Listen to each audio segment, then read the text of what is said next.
For nearly half a century, the name Errol Flynn shimmered like gold in the annals of Hollywood. Dazzling, rebellious, and untamed. To millions, he was the fearless swashbuckler, the daring Robin Hood who leapt across screens with unmatched charisma.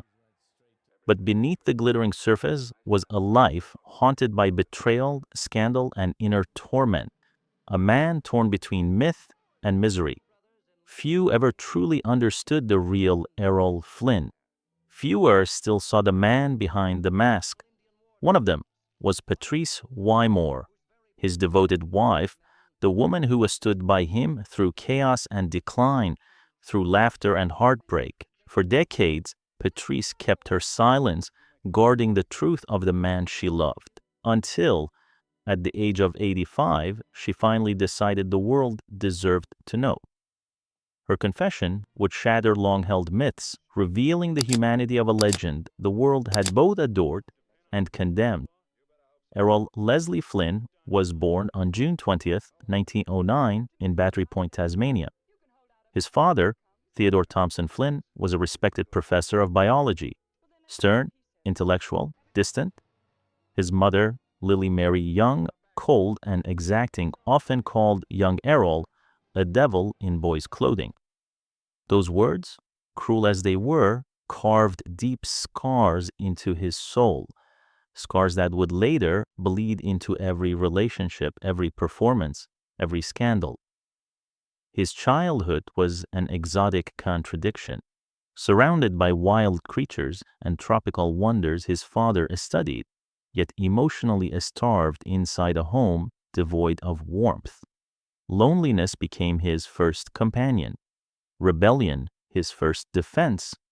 By the time he turned 7, he had already known both physical and emotional cruelty, wounds that no fame could ever heal. Between 1915 and 1926, Errol became notorious across Australia for his defiance. He was expelled from nearly every school he attended, fighting, stealing, chasing danger like a moth drawn to fire. At just 17, he had earned a reputation as an uncontrollable young rogue, charming, intelligent, yet completely wild. But his restlessness was more than youthful mischief. It was hunger for freedom, adventure, and perhaps love. In 1927, at only 18, he left Australia for Papua New Guinea, chasing fortune and glory. There, he claimed to have survived a tribal attack, stood trial for murder, and even tried his hand at gold mining. These adventures weren't just legends. They were the crucible that forged his taste for danger, the very essence that Hollywood would one day glorify on a screen. By the early 1930s, destiny found him. In 1933, he landed his first film role, In the Wake of the Bounty, portraying Fletcher Christian. The film itself was forgettable, but for Errol, it was the door to a new world. 2 years later, Warner Brothers took a chance on the handsome Tasmanian with a rebellious glint in his eye. When British actor Robert Donat fell ill, Flynn was unexpectedly cast as the lead in Captain Blood. And overnight, history changed. At just 26, Errol Flynn became Hollywood's brightest new star. Audiences gasped at his daring sword fights and infectious grin. His chemistry with 19-year-old Olivia de Havilland was electric, and together they redefined cinematic romance. By 1938, with The Adventures of Robin Hood, Errol Flynn was no longer a man.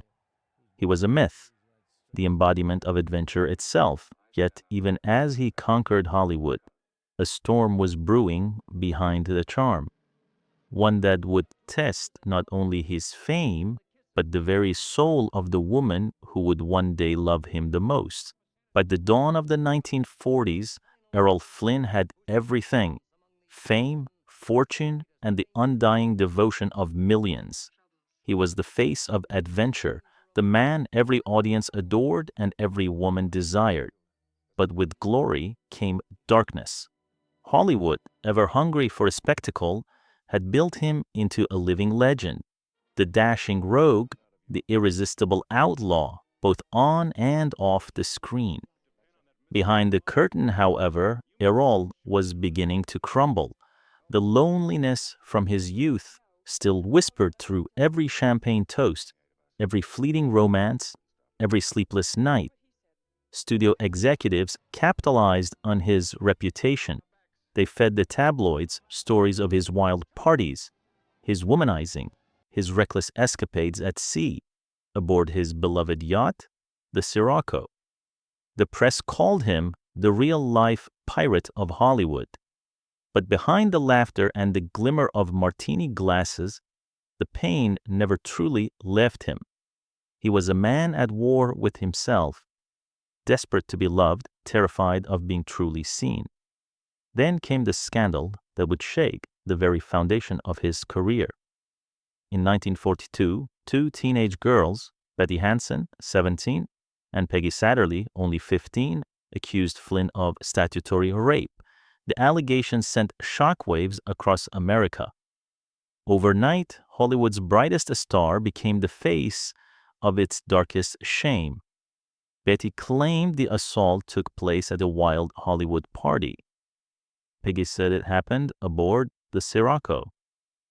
Newspapers devoured every detail, splashing his name across headlines with venom and fascination. The world was divided. Some saw him as a predator, others as a victim of his own fame. Warner Brothers, terrified of losing their golden boy, hired Jerry Giesler, the most feared defense attorney in Hollywood. The courtroom became a stage and the trial a grim theater of spectacle. Giesler attacked the girls' credibility, mocking their testimonies with cruel precision. He even brought the yacht's bedroom door into the courtroom, demanding the jury examine its dimensions to disprove their stories. Reporters called it the trial of the decade. Outside the courthouse, chaos reigned. Women fainted at the sight of Flynn. Crowds screamed his name, desperate to believe their hero was innocent. The judge's instructions to the jury seemed unusually lenient, suggesting that even birth certificates could be questionable proof of age.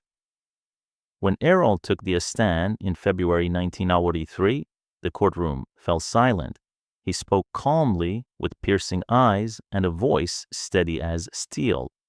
He denied every accusation. He didn't beg for mercy. He demanded fairness. For hours he has stood as both a symbol of masculine pride and tragic defiance. After 24 tense hours of deliberation, the verdict came. Not guilty on all counts. Fans erupted in celebration. But for Errol Flynn, the damage was already done.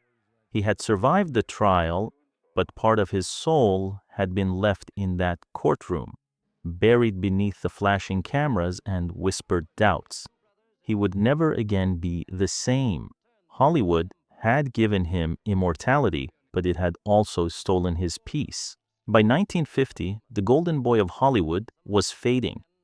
The sparkle that once lit up screens was now dimmed by years of exhaustion, heartbreak, and self-destruction. Errol Flynn was only 41, yet he looked far older.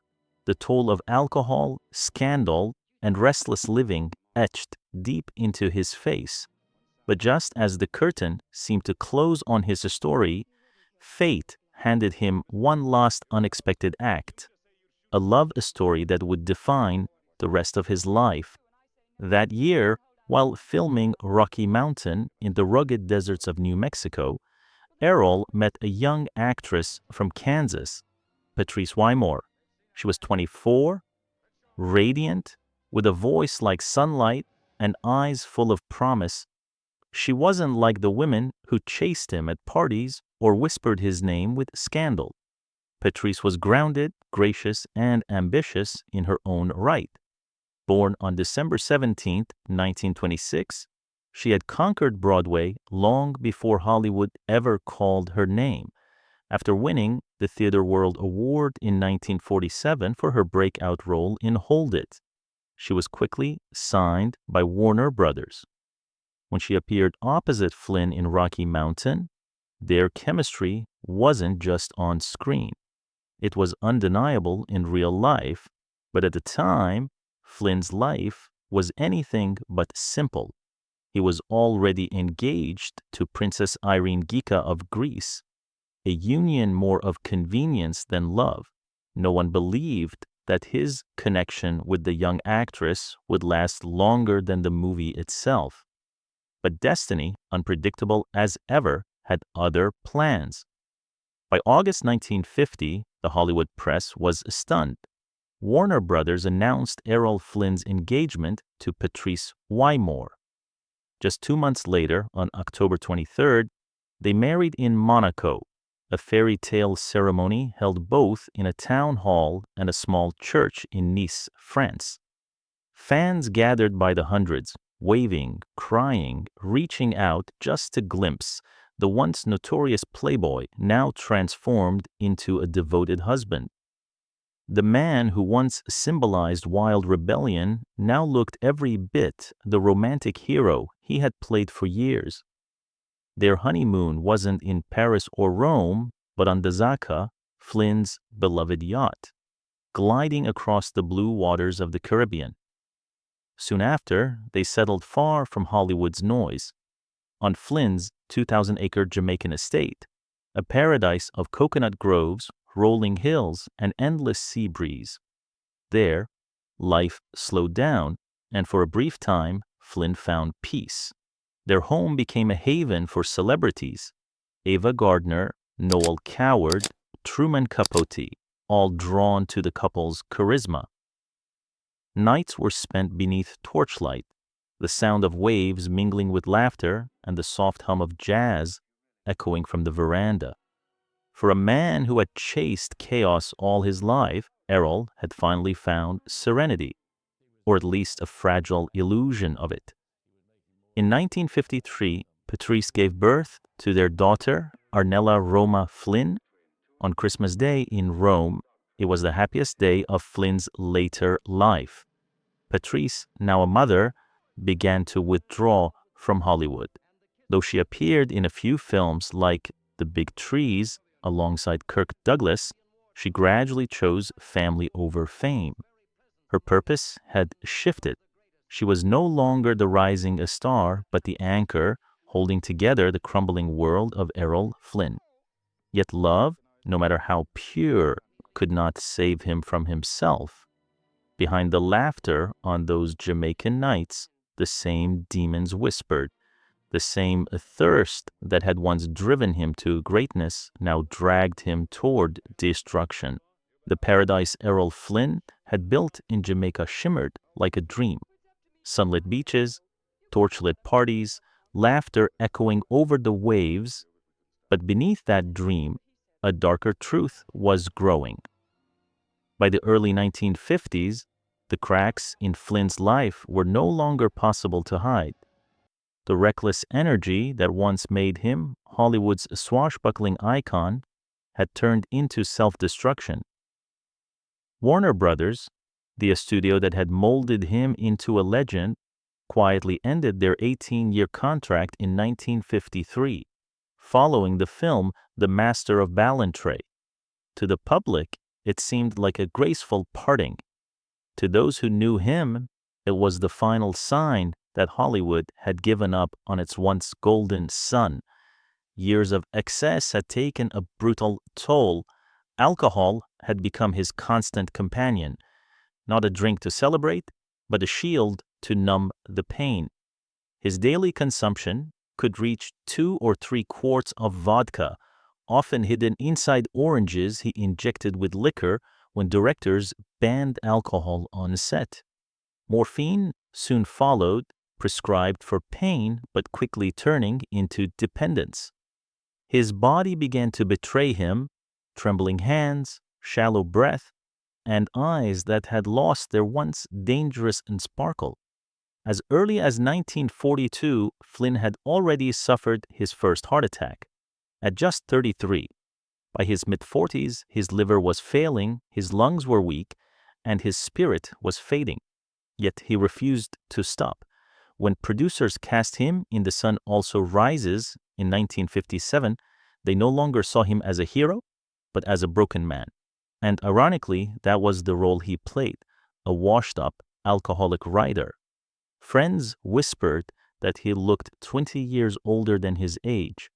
Director Raoul Walsh, who had once captured his wild youth on camera, confessed, Errol knew he was dying. He just didn't care anymore. Through it all, Patrice stayed.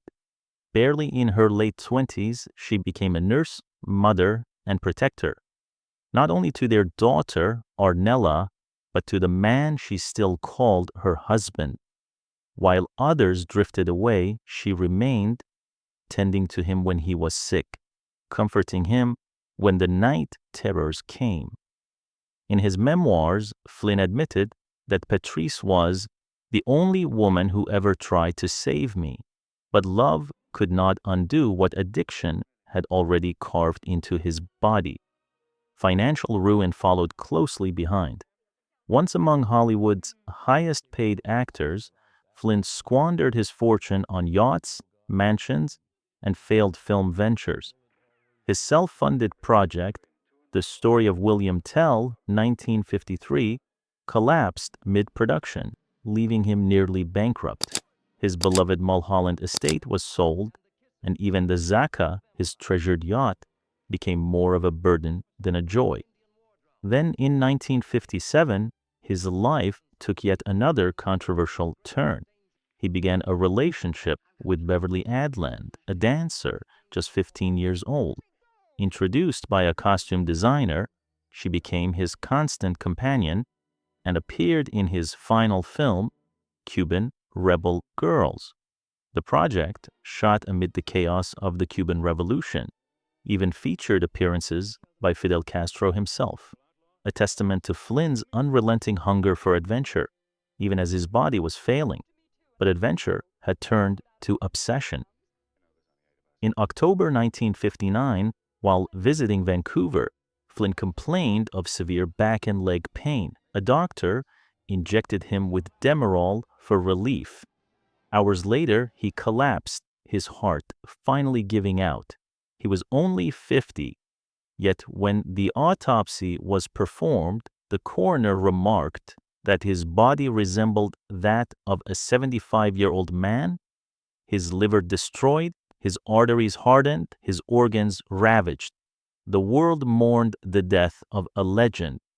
But for Patrice Wymore, it was not a legend she lost. It was the man she had loved, cared for, and tried desperately to save. At just 32, she became a widow, left with a young daughter, mounting debts and a silence that would follow her for the rest of her life. When Errol Flynn's heart stopped on that October night in 1959, the world lost one of its most intoxicating stars, and Patrice Wymore lost everything. She was only 32, a young mother, a widow, and the last keeper of a man the world loved and condemned in equal measure. From the outside, it looked as though she had inherited a fortune, a 2,000-acre Jamaican estate of coconut groves, rolling pastures, and a grand oceanfront home. But behind the gates of that paradise lay chaos, unpaid taxes, legal disputes, crumbling finances, and a mountain of debt left behind by Flynn's extravagance. The mansion that once echoed with laughter now felt like a mausoleum of fading dreams. Patrice tried to keep the estate alive, running the ranch and the cattle farm, even opening a small wicker furniture business to sustain her income. Gone were the red carpets and champagne premieres. In their place were early mornings, worn gloves, and the relentless Caribbean sun. The woman who had once dazzled on Broadway now labored quietly among the workers, refusing to give up. She made brief returns to the screen in the 1960s, appearing in Ocean's 11 alongside Frank Sinatra and performing in summer stock theaters and Las Vegas stages. But the magic of her Hollywood days was gone. The spotlight had moved on, and Patrice didn't chase it. Instead, she chose simplicity, not out of defeat, but survival. She never remarried.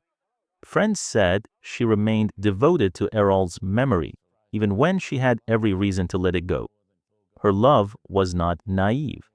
It was the kind born from pain and loyalty, the kind that outlasts romance and fame. Her greatest joy, and eventually her deepest sorrow, was their daughter, Arnella Roma Flynn. Born on Christmas Day in 1953, Arnella grew up surrounded by beauty and ghosts. She was her father's reflection, strikingly beautiful, magnetic, restless. Patrice did everything she could to protect her from the Hollywood curse, raising her in Jamaica, far from the cameras. But like her father, Arnella was drawn to the fire. In the 1970s, Arnella moved to Europe, chasing a modeling career. Paris, Rome, London. She graced runways and magazines, but the glamour quickly blurred into the same intoxicating darkness that once consumed Errol. Parties, excess, loneliness. The cycle repeated, almost as if destiny itself was mocking the family name. On September 17, 1998, tragedy struck again. At just 44 years old, Arnella Flynn was found dead in Kingston, Jamaica, a victim of a drug overdose. She died in the same country where her father had found fleeting peace, at almost the same age he was when she was born. For Patrice, it was the final heartbreak. She had endured public scandal, financial ruin, and decades of isolation, but nothing compared to burying her only child. After Arnella's death, she retreated almost entirely from the world, living quietly on her ranch, her only company, the waves, the wind, and the memories of the man and daughter she had loved and lost. Still, even in her solitude, she never stopped defending Errol Flynn's name. When, in 1980, author Charles Hyam published a book accusing Flynn of being a Nazi spy, Patrice, then in her 50s, rose with unexpected fury. She publicly denounced the claims as vicious lies, insisting that Flynn had in fact offered to assist British intelligence during World War II, but was rejected because of his health. Years later, declassified FBI files confirmed her words. Flynn had been monitored but never implicated. There was no evidence of Nazi collaboration. To many, she was no longer just Flynn's widow. She was his final defender, the last witness to a man who had lived larger than life and died misunderstood.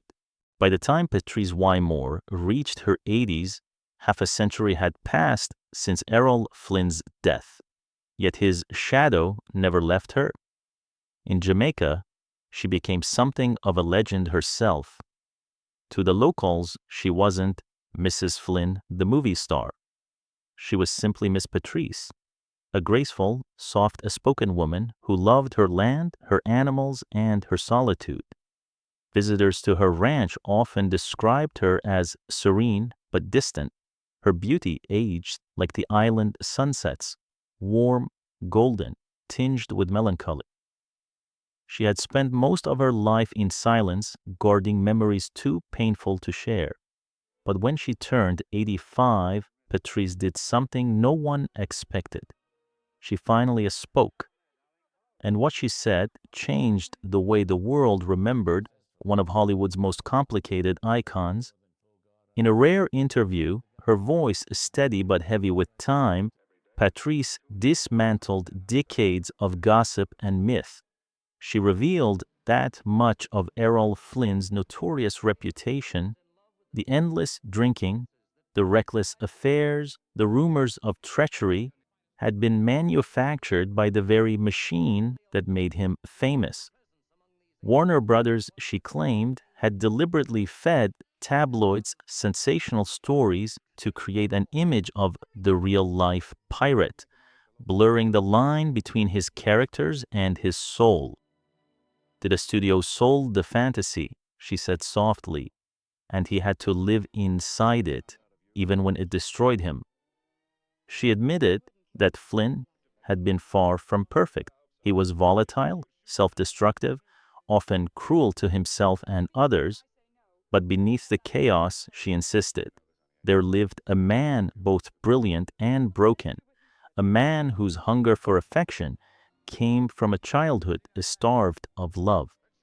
His mother, Patrice confessed, never once told him she loved him.